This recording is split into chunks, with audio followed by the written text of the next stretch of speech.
ഒറ്റപ്പെടലിൽ നിന്നും ലോകത്തിൻ്റെ സ്നേഹത്തിലേക്ക് എത്തിപ്പെട്ട പഞ്ച്. ആരാണ് പഞ്ച്? ജപ്പാനിലെ ഇച്ചിക്കാവോ സിറ്റി മൃഗശാലയിൽ ജനിച്ച ഒരു കുരങ്ങിൻ്റെ പേരാണ് പഞ്ച്. ഈ കുഞ്ഞു കുരങ്ങിനെ നേരിടേണ്ടി വന്നത് സ്വന്തം കൂട്ടത്തിൽ നിന്നുള്ള അവഗണനയായിരുന്നു.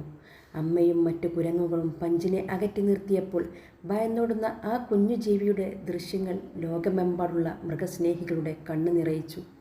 എന്നാൽ ഈ ഏകാന്തതയിൽ പഞ്ചിന് കൂട്ടായി എത്തിയത് മനുഷ്യത്വത്തിൻ്റെ കരുതലാണ്. ഐക്കിയ കമ്പനി നൽകിയ അവരുടെ പ്രശസ്തമായ കുരങ്ങൻ പാവകളിൽ പഞ്ചിൻ്റെ ലോകം മാറ്റിമറിച്ചു. ആ പാവകൾ നെഞ്ചോട് ചേർത്ത് പിടിച്ചുറങ്ങുന്ന പഞ്ചിൻ്റെ ചിത്രങ്ങൾ ഇന്ന് സോഷ്യൽ മീഡിയയിൽ സ്നേഹത്തിൻ്റെ പ്രതീകമായി മാറിയിരിക്കുകയാണ്. കൂട്ടമകറ്റിയാലും ഒറ്റയ്ക്ക് ജീവിക്കാനും മനോഹരമാക്കാനും പഞ്ചിലൂടെ പ്രകൃതി നമുക്ക് കാണിച്ചു തരുന്നു. മൃഗങ്ങൾക്കിടയിലും ഒറ്റപ്പെടലുണ്ട്, പക്ഷേ മനുഷ്യരുടെ ഇടപെടലും സ്നേഹവും പഞ്ചിനെ ജീവിതത്തിലേക്ക് തിരികെ കൊണ്ടുവന്നു.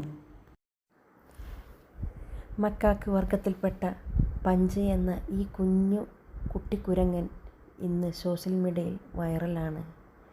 Thank you.